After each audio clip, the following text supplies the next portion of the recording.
सदाशिवसमारम्भां शङ्कराचार्यमध्यमाम् अस्मदाचार्यपर्यन्तां वन्दे गुरुपरम्परां। श्रुतिस्मृतिपुराणानाम् आलयं करुणालयं नमामि भगवत्पादं शङ्करं लोकशङ्करं। शङ्करं शङ्कराचार्यं केशवं बादरायणं सूत्रभाष्यकृतौ वन्दे भगवन्तौ पुनः पुनः। ईश्वरो गुरुरात्मेति मूर्तिभेदविभागिने व्योमवद्व्याप्तदेहाय दक्षिणामूर्तये नमः। ॐ असतो मा सद्गमय तमसो मा ज्योतिर्गमय मृत्योर्मा अमृतङ्गमय। ॐ शान्ति शान्ति शान्तिः।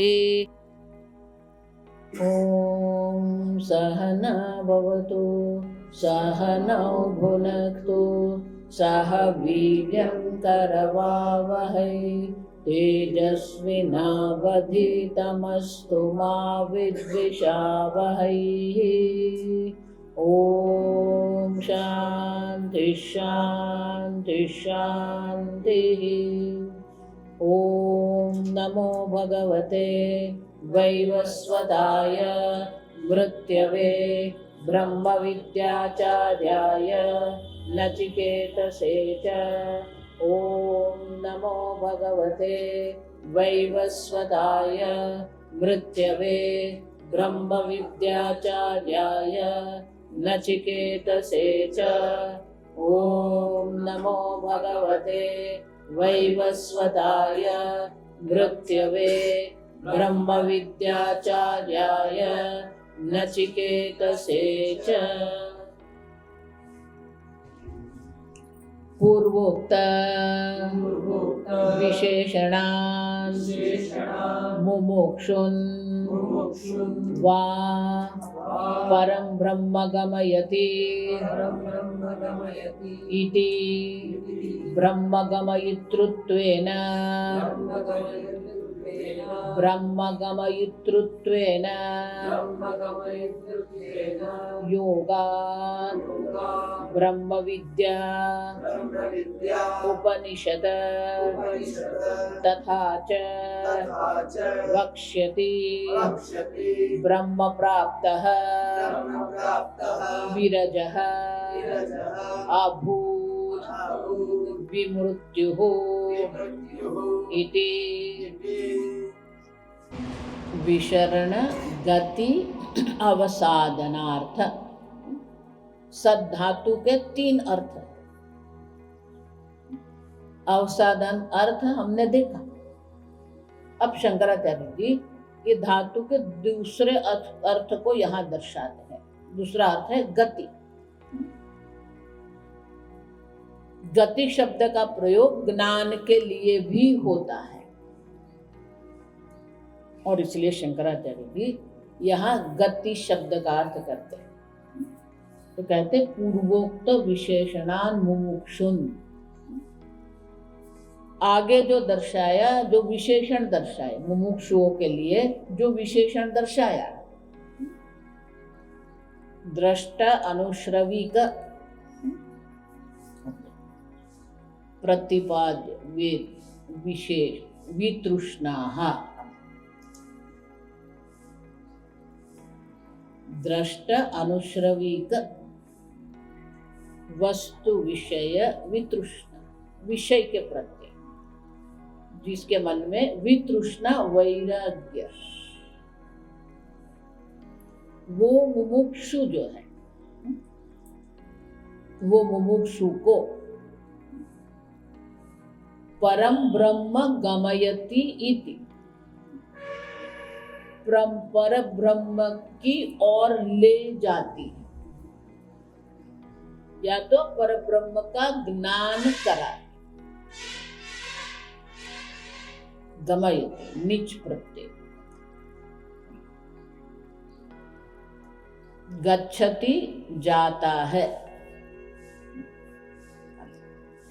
गमयति किसी को जाने की प्रेरणा देते हैं, जैसे करोति करता है, वो कर्म करता है। कारयति कर्म कराता है। उसी प्रकार गच्छति जाता है, गमयति ले जाता है, ऐसा बोल सकते हैं। ये हिंदी भाषा जो है उसकी विशेषता भी है, मर्यादा भी है।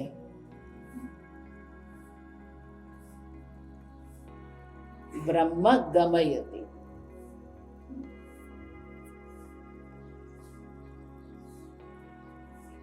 हिंदी में लिखते हैं ब्रह्म पास पहुंचा देती है। कहाँ पहुंचना है?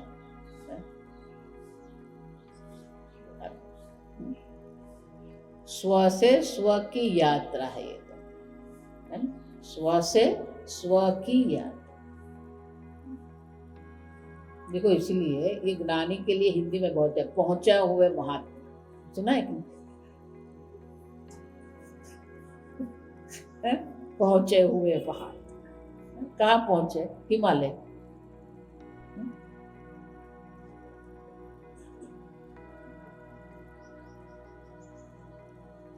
कि भाषा की मर्यादा जो है ना, ये विधान के अर्थ को अनर्थ कर देती है। कहाँ पहुंचना है आप देखिए, आप स्वयं चैतन्य स्वरूपान, फिर भी गमयति शब्द कहना पड़ता है। क्यों? जानते नहीं। देखा ना, अज्ञान के कारण दूर है। दूरम च अंतिके च, जो दूर भी है जो समीप भी है। और इसीलिए ब्रह्म परम ब्रह्म गमयति। ये गमयति क्रियापद का जो मर्यादा है, आप समझ, वो मर्यादा की निवृत्ति के लिए शंकराचार्य जी शब्द प्रयोग करते हैं परम ब्रह्म। आप देखिए, शंकराचार्य जानते हैं कि गड़बड़ करेंगे, इसलिए क्या लिख दिया? परम गमयति। परम किसको कहते हैं? देश काल वस्तु अपरिच्छिन्न। देश काल वस्तु, देश की कोई मर्यादा नहीं, परिच्छिन्नता मानी मर्यादा। देशतः कालतः वस्तुतः जो मर्यादित नहीं, अपरिच्छिन्न है, अनंत है। तो परम ब्रह्म गमयति कहा माने क्या हो जाएगा? वहां पहुंचना नहीं है। ब्रह्म पर ब्रह्म का ज्ञान कराती है। कराती शब्द क्यों बोल रहे हैं? क्योंकि उपनिषद जो है वो स्त्रीलिंग शब्द है, ब्रह्म विद्या भी स्त्रीलिंग। और इसलिए शंकराचार्य कहते हैं ब्रह्म गमयितृत्वेन योगात्, ब्रह्म की ओर आपको ले जाने वाली होने के कारण ब्रह्म विद्या उपनिषद। ये ब्रह्म विद्या को उपनिषद कहते हैं, क्योंकि उपनिषद प्रमाण है। दर्शन क्रिया के लिए चक्षुरेंद्रिय प्रमाण है, श्रवण के लिए श्रोत्रेंद्रिय प्रमाण है। उसी प्रकार से ये उपनिषद जो है ब्रह्म विद्या के लिए प्रमाण है, शास्त्र योनित्वात्।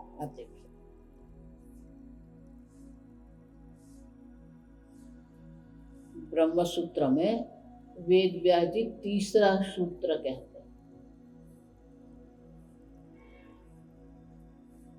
और इसीलिए शंकराचार्य कहते हैं कि ये उपनिषद शब्द में जो सब धातु है उनका दूसरा अर्थ गति माने कि जो हमें ब्रह्म विद्या की ओर ले जाते माने कि हमारा ध्यान उस ओर कराते हैं।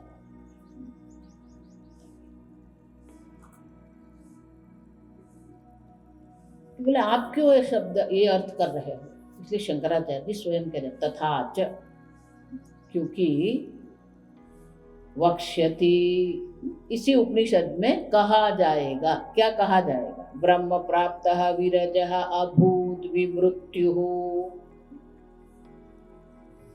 ब्रह्म प्राप्त है जिसने ब्रह्म को जान लिया है। विरजः सर्व प्रकार के रज, सर्व प्रकार की अशुद्धियां, मलिनता से वो मुक्त हो जाता है। इतना ही नहीं, अभूत मृत्यु, वो मृत्यु से भी पर हो जाता है।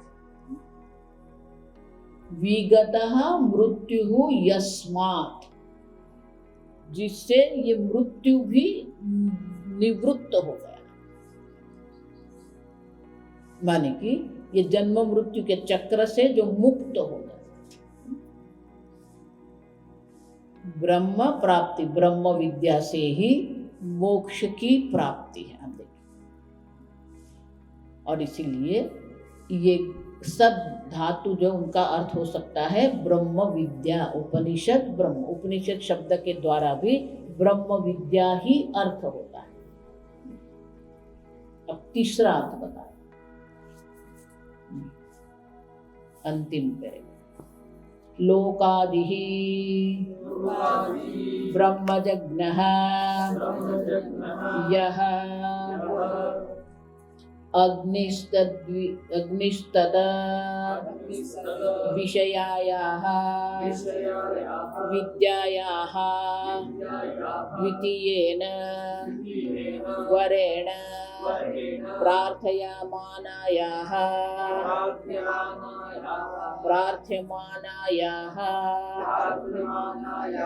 स्वर्गलोक फलप्राप्ति हेतुत्वेन गर्भवास जन्मजरादि उपद्रव वृन्दस्य लोकान्तरे पौनःपुन्येन प्रवृत्तस्य अवसादयितृत्वेन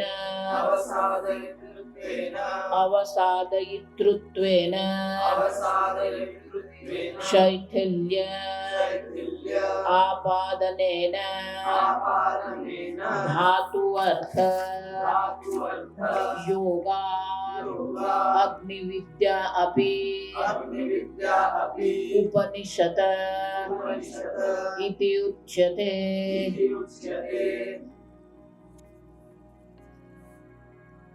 शंकराचार्य जी की भाष्य की विशेषता, आपको बहुत कम छोटे वाक्य मिलेंगे।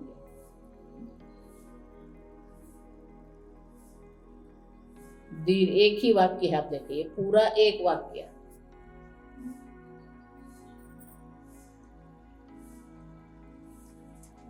ये वाक्य के द्वारा शंकराचार्य जी ये कह रहे हैं, धातु अर्थ योगेन अग्नि विद्या अपि उपनिषद इति उच्यते। मुख्य वाक्य यही है। जो अग्नि विद्या है, विशेष प्रकार का जो यज्ञ है, वो अग्नि विद्या को भी उपनिषद कहते हैं। क्यों? धातु अर्थ योगेन, धातु के अर्थ की व्युत्पत्ति की दृष्टि से देखते हैं तो ये अग्नि विद्या को भी उपनिषद कहते हैं। अब ये अग्नि विद्या की बात आप क्यों कर रहे हो? तो शंकराचार्य जी कहते हैं, द्वितीयेन वरेण प्रार्थयामानायाः।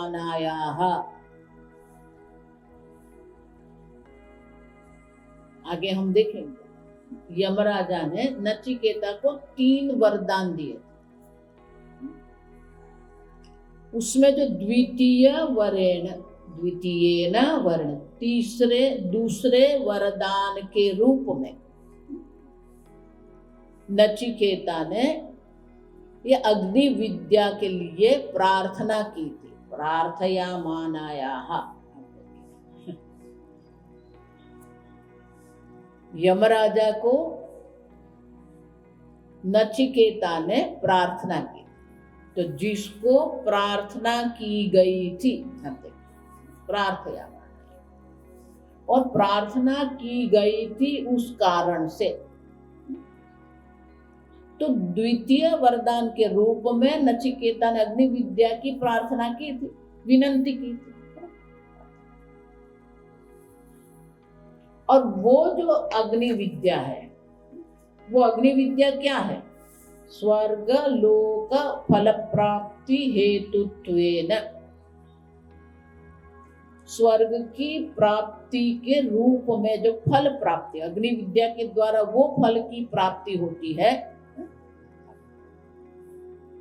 जो क्या है फल? स्वर्ग प्राप्ति। स्वर्ग प्राप्ति जिसका फल है। और स्वर्ग फल की प्राप्ति का हेतु जो है वो कौन है? ये अग्नि विद्या है। द्वितीयेन वरेण हेतुत्वेन अग्निस्तद्विषयायाः विद्यायाः, अग्निस्तद्विषया, अग्नि जिसका विषय है वो विद्या, अग्नि जिसका विषय है वो अग्नि विद्या जो है। और वो अग्नि विद्या क्या है? स्वर्ग प्राप्ति के लिए हेतु है। वो उनकी प्रार्थना की गई थी, प्रार्थमानाया। लेकिन ये स्वर्ग लोक क्या है आप देखिए, तो शंकराचार्य जी कहते हैं कि ये स्वर्ग लोक की प्राप्ति हम करेंगे, आप देखो। लेकिन स्वर्ग लोक की जो हम प्राप्ति करते हैं वो क्या है, उनकी वास्तविकता क्या है? तो कहते हैं गर्भवास, किसी भी नए जन्म की प्राप्ति के लिए, नई शरीर की प्राप्ति के लिए पहला क्या करना पड़ेगा? मां के गर्भ में रहना है, गर्भवास।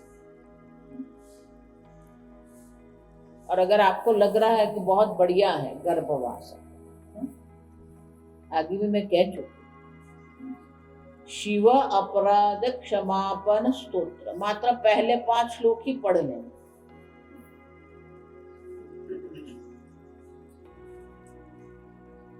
हमारा गर्भवास कैसा है?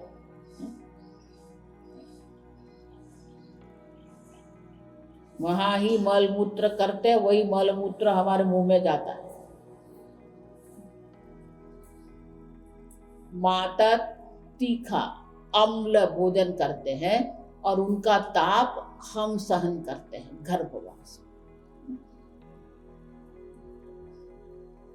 आदौ कर्म प्रसंगात् कलयतु कलुषम मातृकुक्षौ स्थितं माम्। विनमूत्र, ये मल मूत्र वही हम खाते हैं। 9 महीने तक वहां रहते हैं। गर्भवास, जन्म, जरा आदि। जन्म भी बहुत पीड़ादायक, जरा आदि, वृद्धावस्था आदि, उपद्रव, ये सब उपद्रव है। उपद्रव माने पीड़ा कारक। गर्भवास, जन्म, जरा, आदि, आदि माने बाकी सब।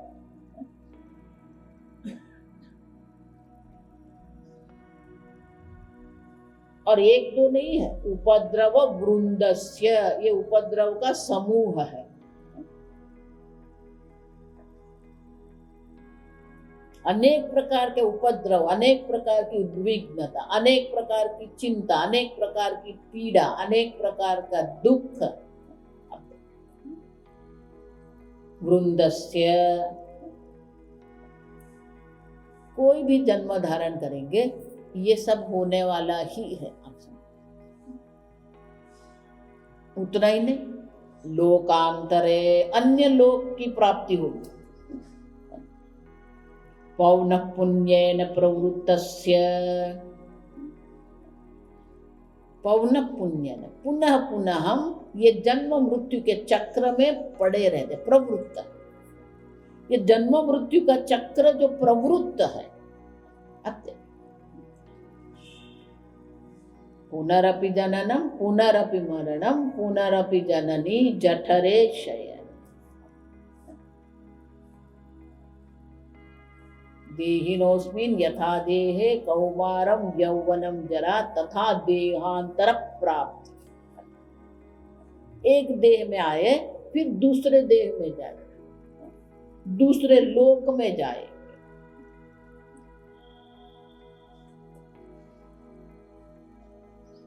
तो बोले कि ये जो है प्रवृत्तस्य, तो ये पुनः पुनः जो हम जन्म मृत्यु के चक्र में जो हम पड़े हुए हैं, अवसादयितृत्वेन, तो यहाँ अवसादन का अर्थ आगे हम देख के गए, शैथिल्य, शैथिल्य आपादनेन, उसमें शैथिल्य लाना है, शिथिल करना, उसको शिथिल करना।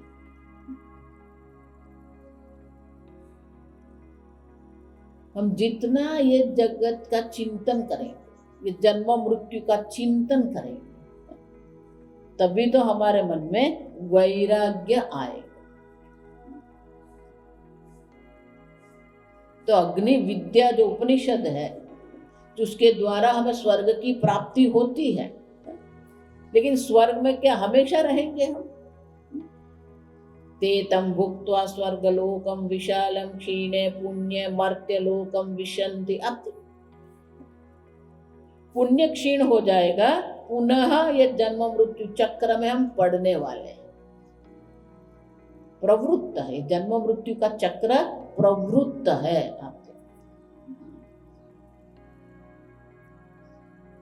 कहीं पर भी जाइए आप, इंद्र भी बनते हैं, लेकिन जब इंद्र बनने का पुण्य जब पूरा हो जाता है तो वो मेढक भी बन सकता है। आप समझना, ऐसा मत मानो। आजकल एक संप्रदाय चल रहा है,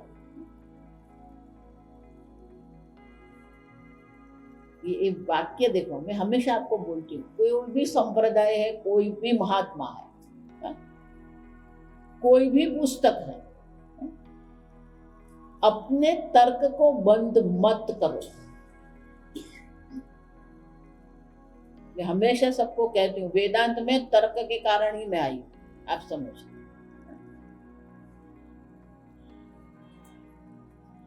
वो संप्रदाय वाले कहते हैं एक बार आपको मनुष्य जन्म मिल गया, अब हमेशा आप मनुष्य ही बनेंगे। ये एक बार क्या है मुझे बताओ? एक बार मनुष्य बने इसलिए अभी मनुष्य बनेंगे। अभी मैं मनुष्य मानी कि पहले मनुष्य? एक बार क्या है, तो समझ में आ रहा है? माने पहली बार मनुष्य कभी तो बनना पड़ेगा ना। एक बार मनुष्य बन गए फिर मनुष्य जन्म ही आपको मिलेगा। कहाँ लिखा है? किस शास्त्र में लिखा है? गीता में भगवान कहते हैं, देवान याति देवेज्याः, जो देवताओं की पूजा करते हैं उसको देवलोक की प्राप्ति होती है। पितृन यान्ति पितृज्याः, जो पितृओं की पूजा करते हैं उसको पितृलोक की प्राप्ति होती है। ये भगवान से भी आगे निकल गए। भूतानि यान्ति भूतेज्याः, ये भूत प्रेत की जो तांत्रिक पूजा करते हैं ना, भगवान कहते हैं उसको भूत योनि की प्राप्ति होगी। मैं इसलिए सबको बोलती हूँ तांत्रिक से दूर ही रहना।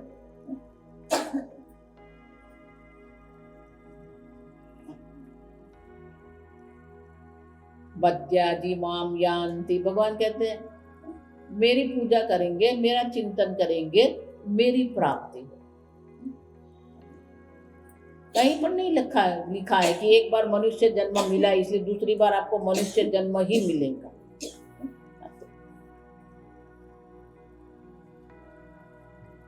वहां शंकराचार्य जी बहुत सरल बात करते हैं, ये तर्क की बात देखो। शंकराचार्य जी कहते हैं ये चारों का प्रयत्न एक समान है। भूत की पूजा करो, पितृ की पूजा करो कि देव की पूजा करो, प्रयत्न तो एक समान है। परब्रह्म ईश्वर की पूजा करो, सब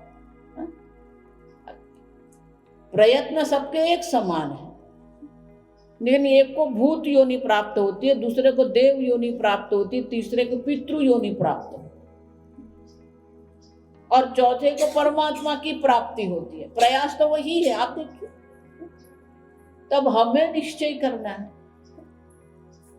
कि जो प्रयास तो समान है, वो प्रयास से अंतमान की ओर जाना है कि अनंत परमात्मा की ओर जाना है।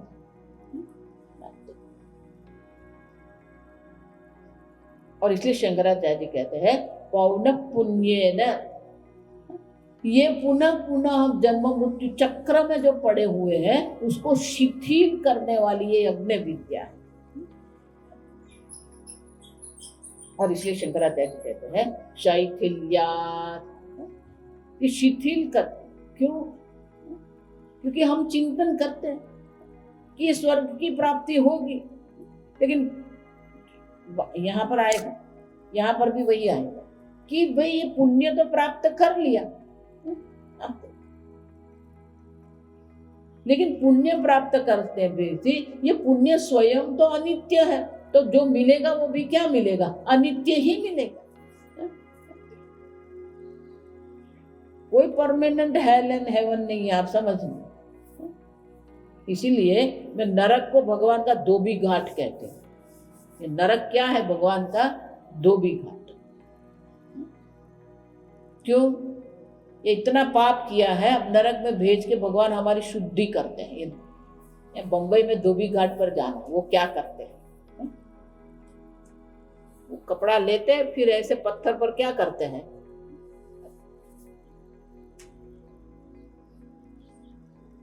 जीव ने बहुत पाप किए हैं, वो पाप की शुद्धि के लिए नरक में भेजते हैं, धोबी घाट।